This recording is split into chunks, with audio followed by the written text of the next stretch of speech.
friends, this is Precious and welcome to Catching Up with Friends episode 5. For today's guest friend, she is my best friend here in California. Please welcome my mom-in-law, Nancy. Hello. Hello. So, I invited you to be our 5th guest friend because some of my friends are asking me who is my best friend here in California.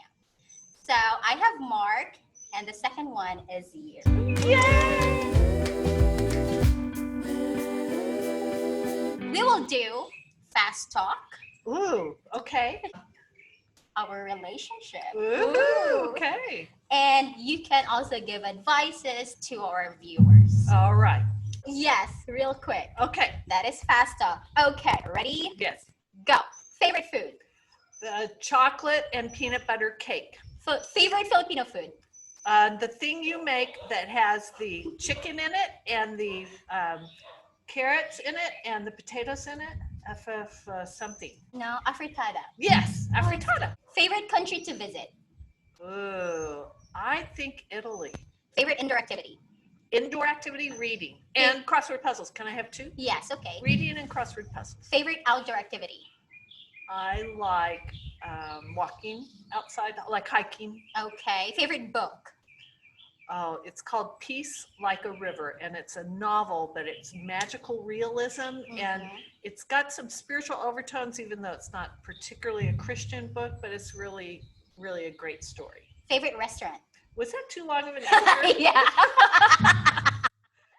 Okay. Favorite restaurant? I think right now it's Mendocino Farms because they have a really yummy superfood salad. You want me to stop talking so much? Okay, this must be super fast. You have 4 choices, okay? And so I can't talk about my choices.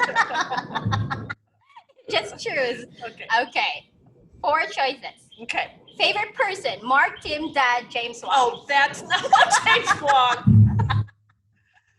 Dad, because in a marriage you have to do your husband first. Your kids are always second. Oh. You cannot put your kids first or it messes up the whole family structure. You always put your partner, your spouse first. What makes you relax? Full body massage at a ladies spa. Ooh, I would love that, but I haven't done it for years and years. I also like getting pedicures. Am I talking too much? Yeah. Okay. What makes you happy? When my kids are happy. Oh, And that includes you, girl. Yay! What country you wish to visit again? Again or for the first time? Again, and then after that, the first time. Okay. I would like to go to Germany again, and then to visit for the first time. I'd like to visit Egypt and see the pyramids. I'd also like to go to Greece and see those islands. Do you wish I could bake? I don't think you need to bake.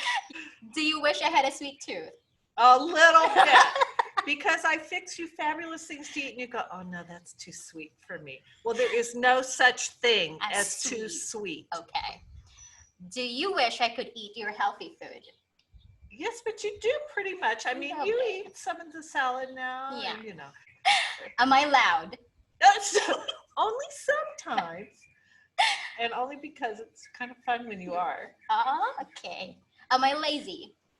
Not that I've seen. Do you feel lazy right Sometimes. now? Okay, so do I sometimes. Am I funny? You're hilarious. This one. Am I the best for Mark? Oh, yes. There's no question. She's the best. Yay! What was your first reaction when Mark was dating someone online? We were scared because we thought, oh no, first online, it could be anybody. Yeah. We said to ourselves, what if it's not really a girl? What if she's a 40-year-old man? For all we knew, you were getting catfished. What was your reaction when Mark was looking for an engagement ring? Oh, I thought that was fun that he took you with him in his pocket on his phone. Oh, yeah. Yeah, I thought that was a cute thing. And although we did also go, engagement ring, but you have never met her in Yeah. person. We still got to make sure she's not a 40-year-old man. What were your concerns when Mark and Dad went to see me and my family in the Philippines? Well, we sent Dad along to make sure you were legitimate. What made him feel better? What? When your brothers talked to Mark and Dad about kind of checking them out. Like they were also cautious and had some of the same concerns, and then it made us feel more like, oh, okay, this is like a good family, a normal family. And we also wanted to make sure, are you truly a believer, you know? Or What was your first impression of me? that you were super adorable. When we saw you in person, you were so cute.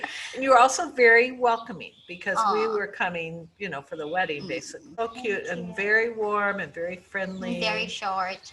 Yeah. What was the unexpected part of visiting Philippines? You know, I knew it was going to be hot and humid, but I was like hot and sweaty the whole time I was there. And also the other part was the traffic. Oh my goodness. On the way from the airport, there were millions of cars and millions of motorcycles with like 5 people on them, and then lots of little cabby things moving in it.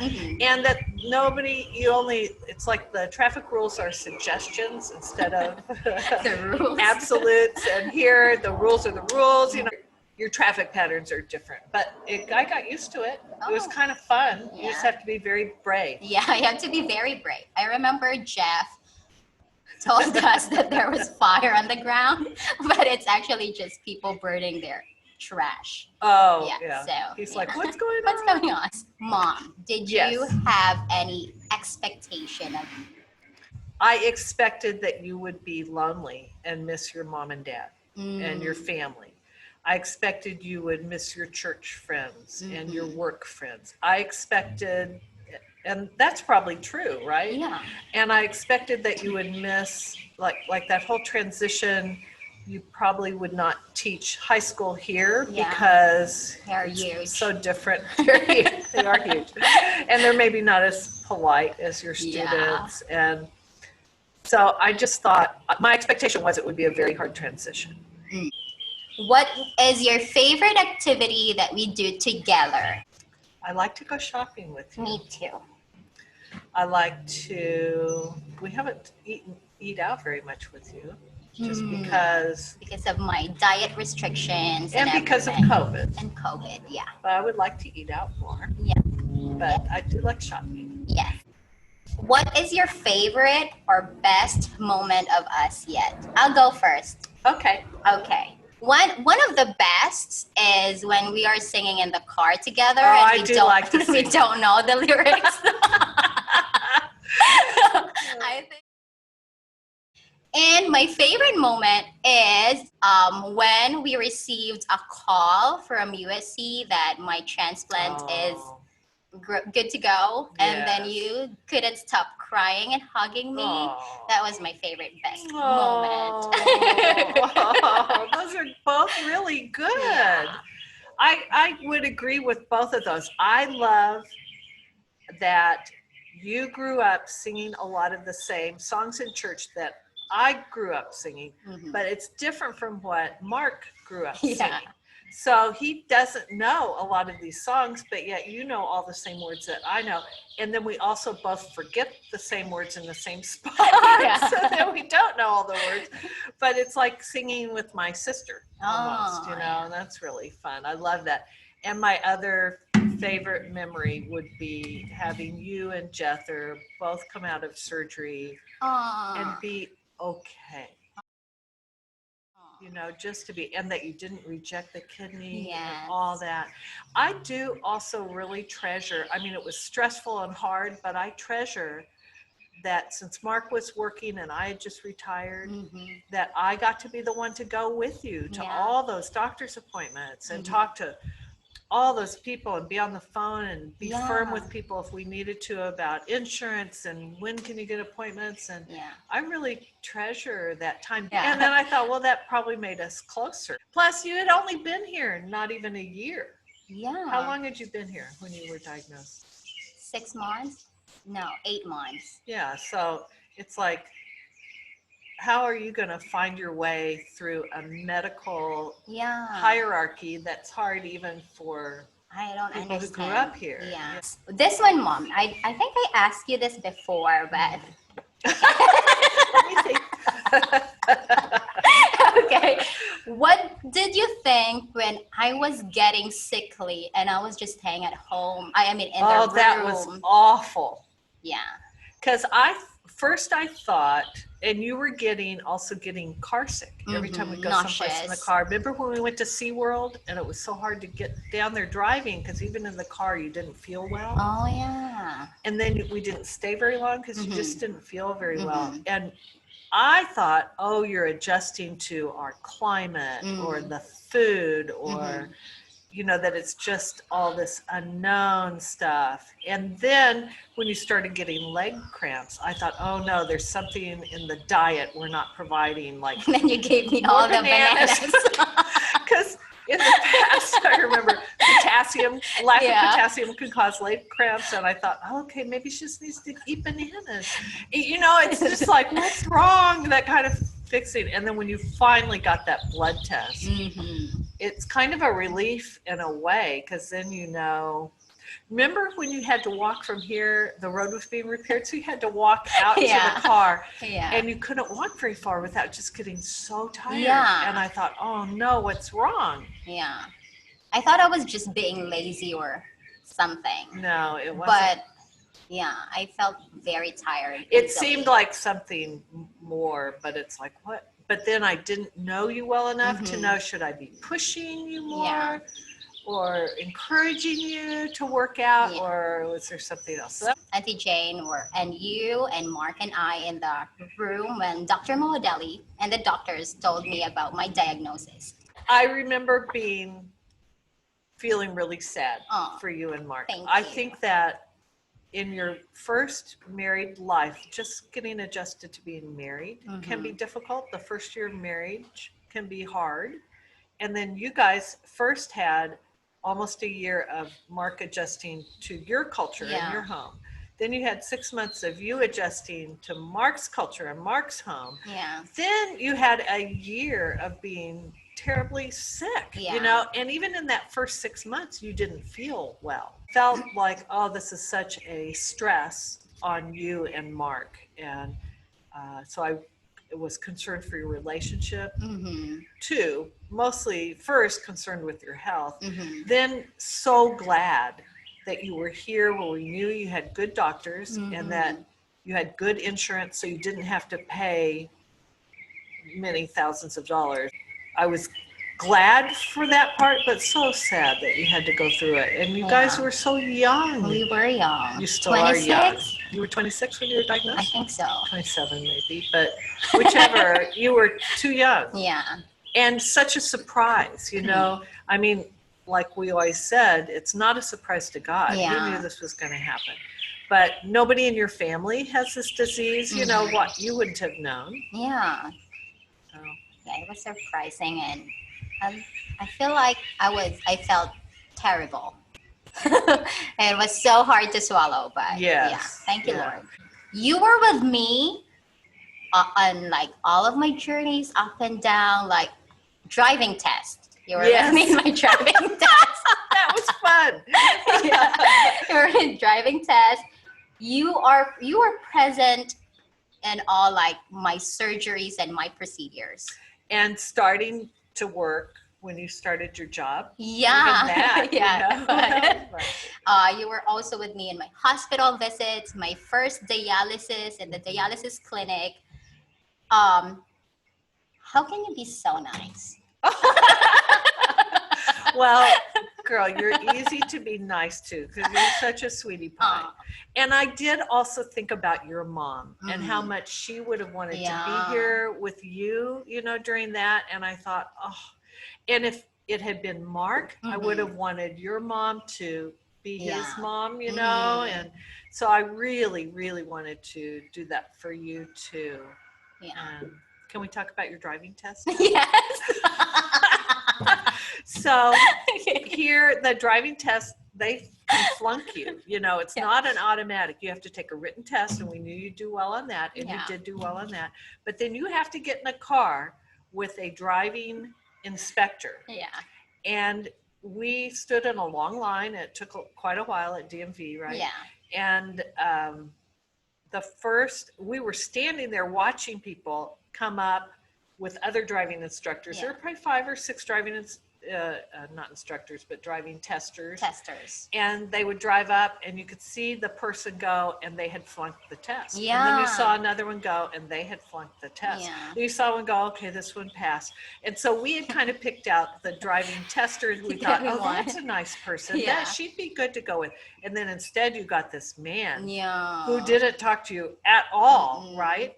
And it's like the only thing I told you, other than you knew all the rules and you had been driving and you know, was a lot of times when they see a young Asian female, they will assume you're going to be too hesitant, and they will flunk you for being too slow or slamming on your brakes or being too scared. Yeah. And so what did he tell you? He drive too fast, and he told me to slow down. I mean, you passed. But I passed. Time. But he told you twice or 3 times? I think 3 times, because I was driving too fast, and that was just like a normal neighborhood. Did you get tired of taking me to hospital or clinic appointments, especially when we had to leave early in the morning? Well, I didn't love that part. I was tired that we had to do it at all. Yeah. I didn't want you to have to go through that. But I never got tired of being your advocate and going and talking to them and making sure they stayed on task and making sure you got into the right program, and that USC was a great transplant center, and you know, seeing that they were really going to take care of you. Yay, thank you. What do I do that makes you happy? When you laugh with Mark Okay. and tease him, because he can be very serious. Yeah. And I love that you lighten him up and you make his life more fun than he would ever have had without you. Oh, thank you. And I like other things too. I like when you I like when you come to dinner on Sunday nights. Yeah, that's my favorite thing to do. Yeah, and then that you can pick good movies for us to watch. And then I like singing in the car or in the house. And I like that you make yourself take one bite of whatever I make, even though it's so yucky to you. Too sweet. What do I do that makes you disappointed? Oh, are you going to do something bad? I don't know. You only have 2 sons. Yes, You only have 2 but they're kids. both the smartest and the most beautiful son. How to balance being a mom without having a favorite child? Oh, you know, you can't have a favorite child. Yeah.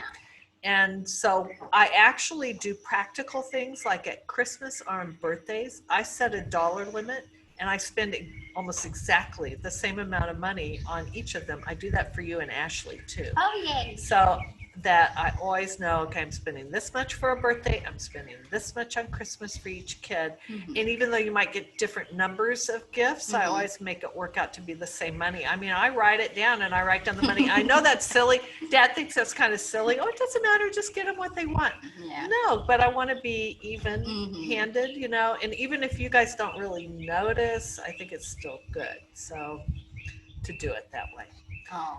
So, and That's then, a good point for me. is that a good point? Yeah. Did you think you were getting less than Ashley or more than Ashley?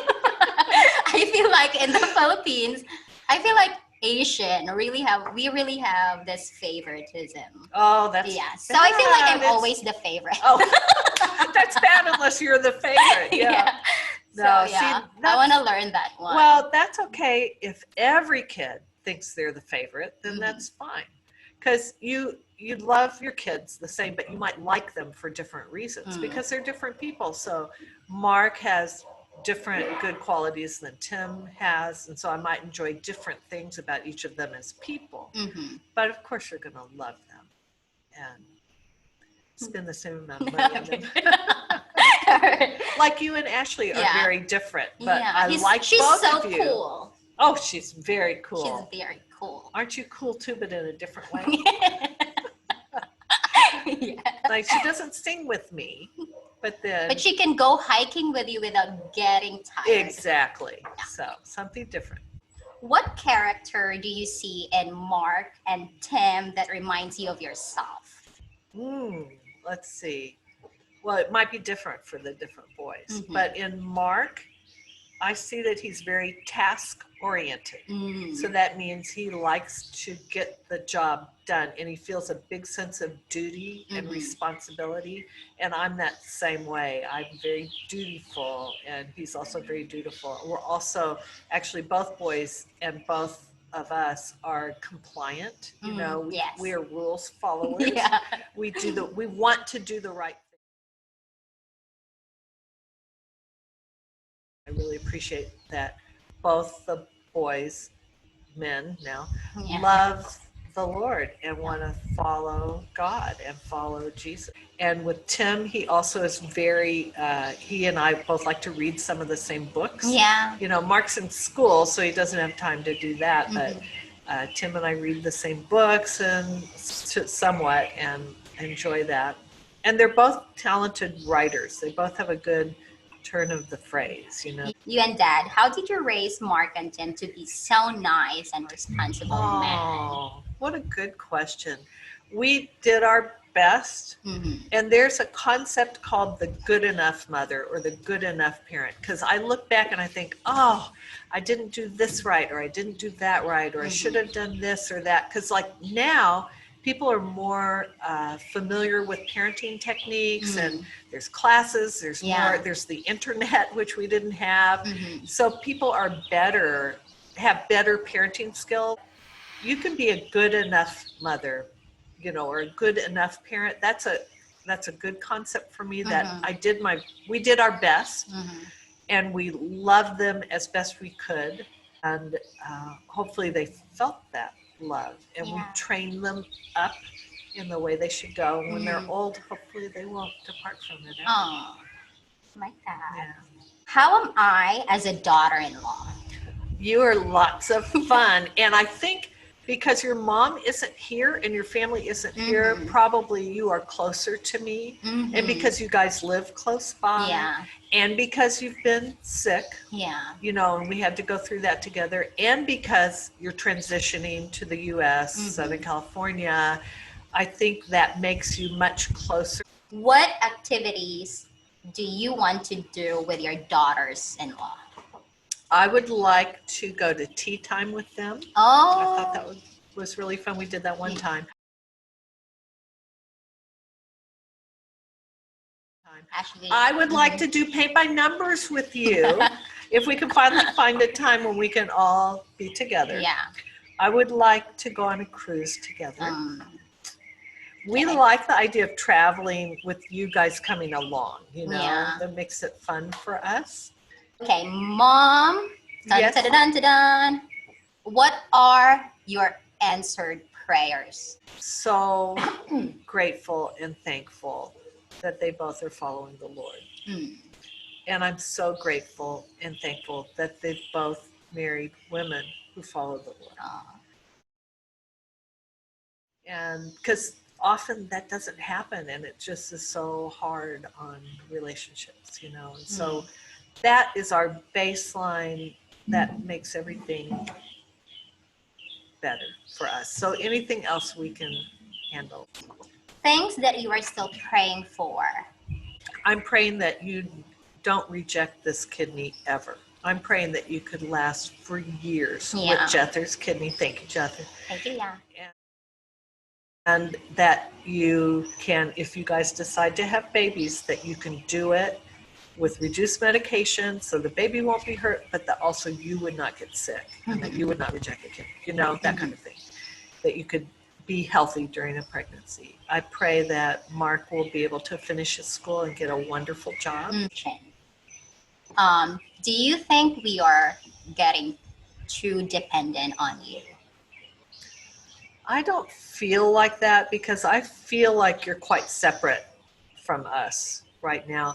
I do think that while Mark is in school, it makes total sense for you to live on our property, you know, because why would you spend, it could be $20,000 a year for rent. Why would you spend that? And I don't feel like that. In fact, I do worry sometimes. I don't want to knock on your door too much, but I always think, oh, I want to run up and say hi, you know, but I try not to do it too much because I don't want you to feel like that. I don't want you to feel that we're always watching you. No. Although we are. What is the easiest way to get your relationship with your mother-in-law on the right track? Oh, what a good question. First, you should love their child the most. If you have that strong relationship, that mother-in-law ought to be able to see, you are loving my child well. What more could a mother-in-law want? And I think just be kind, and you're treating their child as you would anybody you love. I would also say a lot of it is that child's responsibility. You know, your spouse or your fiance's responsibility to take it up with his mom or her mom if the mom is the problem. But if there is a problem, you tell me, I will call that mom and I will tell them what they should do. Yeah. What was the important life lesson you have learned that you want us to learn as well? I guess the most basic one is trust in the Lord with all your heart, and don't lean on your own understanding. In all your ways, acknowledge the Lord, and He'll direct your paths. And so then you will know what you should do and where you should go. And it's important that you let the Lord direct your steps. Nice. Thank you.